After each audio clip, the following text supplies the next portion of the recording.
Nous allons enchaîner sur une infographie qui va vous présenter l'état des lieux des religions majoritaires dans le monde. Attachons-nous à dresser un point sur les zones géographiques du monde dans lesquelles la religion est majoritaire.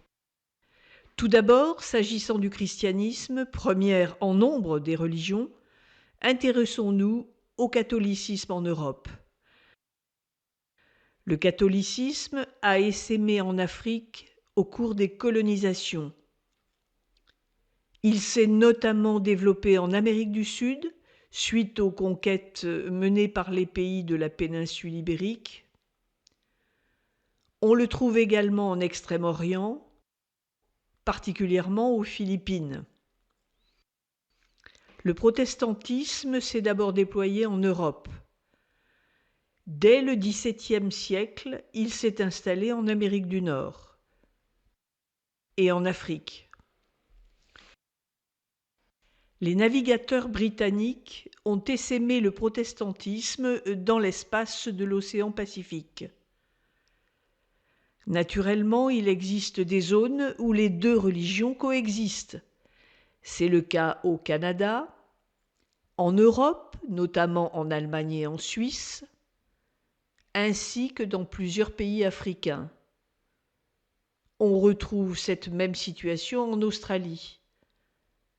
La troisième composante chrétienne est la religion orthodoxe. Elle s'est implantée dès la chute de l'Empire romain en Europe, mais a connu un grand succès dans les pays slaves. C'est ainsi que la Russie a exporté cette religion jusqu'en Extrême-Orient. Examinons maintenant la deuxième des religions majoritaires, l'islam. Et en premier lieu le sunnisme, qui trouve sa première expansion au Moyen-Orient, puis en Afrique du Nord, dans l'Afrique subsaharienne et en Asie.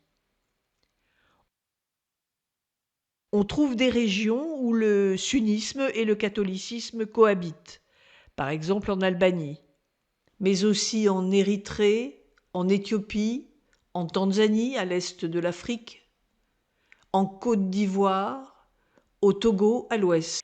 L'islam sunnite et le protestantisme se retrouvent également en Afrique. L'islam sunnite et l'orthodoxie se confrontent en Serbie et au Kosovo. L'islam chiite, quant à lui, trouve place principalement en Iran et en Irak. Mais il existe des zones où l'islam chiite et l'islam sunnite cohabitent et s'affrontent parfois. C'est le cas au Yémen. Dans le sultanat d'Oman, on observe une branche particulière de l'islam, l'ibadisme. Le judaïsme, qui représente 14 à 15 millions de croyants, soit 0,2% de la population mondiale, est majoritaire seulement en Israël. L'hindouisme, quant à lui, qui compte 1,2 à 1,3 milliard de croyants, représente entre 15 et 16% de la population mondiale. Il se concentre principalement en Inde, au Népal et en Asie du Sud. Le shénisme, religion traditionnelle, concerne essentiellement la Chine. Les bouddhismes tiennent une place importante en Extrême-Orient. Enfin, on ne saurait oublier les quelques régions où l'animisme continue à occuper une place importante dans certaines zones, en Afrique et dans la région amazonienne. Voilà, merci à Marcel Barry pour avoir mis à notre disposition l'extrait d'une vidéo plus conséquente qu'elle a conçue sur les religions dans le monde. Alors à cette carte des religions, qui rappelle l'historique de leur installation dans les différentes parties du monde, il faut ajouter l'émergence et le développement aujourd'hui de l'absence de religion portée par des athées, des agnostiques ou même des personnes qui se disent indifférentes aux religions. En France, ils sont devenus la majorité. Le dernier sondage de l'INSEE-INED donne par exemple 51% des 18-59 ans qui se déclarent sans religion en 2019-2020. En Europe, on va avoir des situations très disparates, puisqu'on va avoir par exemple 91% de gens qui se déclarent sans religion en République tchèque, tandis que dans d'autres pays, on va avoir la religion catholique majoritaire dans les alentours de 72%, je pense à la Pologne par exemple. Donc Jean-Claude Boal l'évoquera sans doute plus précisément, donc je ne vais pas en dire davantage. La faiblesse de ces groupes de personnes sans religion, c'est précisément de n'être pas organisés, donc très souvent oubliés dans les décisions politiques. Alors je voudrais faire aussi quelques mises au point au préalable pour qu'on sache bien de quoi nous allons parler aujourd'hui. Notre thème d'aujourd'hui n'est nullement une attaque contre les religions ou une critique des dogmes qu'elles professent.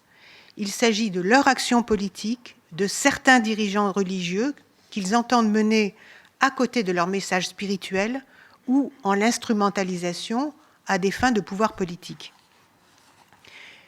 Il faut rappeler ce que nous entendons par laïcité, c'est-à-dire la séparation des églises et de l'État, des religions et de l'État, pour assurer la liberté de conscience de tous, pour assurer l'émancipation de tous, afin que chacun puisse jouir de sa liberté de conscience, qui est elle-même mère de toutes les autres libertés.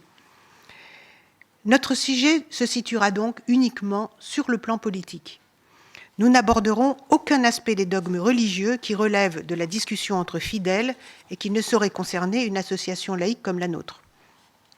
Il s'agit donc de mettre de la lumière sur ce qui se produit généralement dans l'ombre, c'est-à-dire l'action politique de responsables religieux qui ont un véritable projet politique et qu'on pourrait résumer ainsi: encourager l'installation d'une société qui leur réserve une place privilégiée et qui adopterait leurs propres règles. Aucune religion n'échappe à cette tentation. Quasiment toutes l'ont démontré dans l'histoire de l'humanité.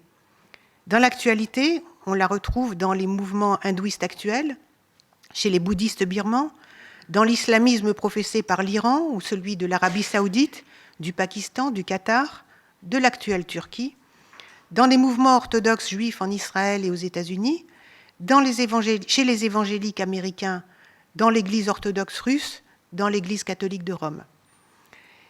C'est une réalité que nous ne devons pas perdre de vue. Il y a une autre réalité qui est extrêmement importante à comprendre. Les responsables religieux, a priori, représentent leur institution, pas leurs fidèles, qui ne les ont jamais élus pour ça. Et pourtant, dans leur discours, on voit bien qu'ils entretiennent volontairement la confusion et qu'ils s'arrogent souvent le droit de parler au nom de leurs fidèles. Et je n'ai jamais vu, pour ma part, un élu leur rappeler que c'était lui qui représentait le peuple. Et pourtant, c'est bien ça que nous devons garder en mémoire. Les responsables religieux et les religions dans nos sociétés démocratiques ont bien souvent le poids que leur donnent les politiques, et pas plus. Alors certes, la séparation des églises et de l'État contribue à limiter leur influence politique, mais elle ne parvient pas complètement à l'éliminer, comme vous pourrez l'entendre. On peut citer pour mémoire la pétition One of Us, une initiative européenne citoyenne lancée en 2012 et encouragée par le pape, qui avait récolté près de 2 millions de signatures et qui demandait l'interdiction du financement européen de programmes impliquant la destruction d'embryons de fœtus humains. Elle a été rejetée par la Commission européenne, fort heureusement. Nous avons restreint volontairement notre propos aux principales religions représentées en Europe. Donc on parlera de la religion catholique romaine, du protestantisme en particulier, des églises évangéliques et de l'islam. Nous aborderons les situations par des faits avérés et documentés sur plusieurs méthodes d'action. Il ne s'agit pas là d'opinion, mais bien de faits réels. Les intervenants vous seront présentés par les modérateurs des 2 tables rondes. Dans la première table ronde, nous aborderons les actions qui tendent à convaincre et influencer les dirigeants politiques, dans lesquelles on trouvera le lobbying, auquel nous sommes confrontés très fréquemment en France ou au sein de l'Union européenne, la désinformation par les réseaux sociaux ou les médias. Nous en avons de multiples exemples dans le débat actuel qui n'en finit pas de ne pas se conclure sur la fin de vie.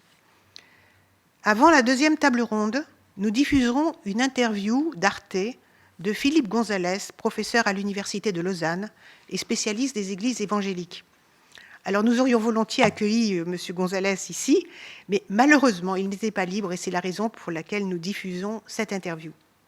Mais où il dit de beaucoup de choses, vous le verrez. La deuxième table ronde abordera les actions coercitives pour contraindre et imposer ses points de vue ou ses règles à d'autres ou à l'ensemble de la société. Samuel Paty, Dominique Bernard assassiné, Shemseddine Mathieu à mort à Viry-Châtillon, Samara laissée dans le coma à Montpellier, sont des exemples parmi les plus récents de la persécution islamiste dont les victimes se comptent par milliers de par le monde. Menaces, pressions, assassinats seront évoqués lors de cette dernière table ronde où nous tâcherons de dégager des pistes d'action pour les citoyens que nous sommes pour lutter contre ces violences qui n'ont aucune excuse et que nous devons combattre.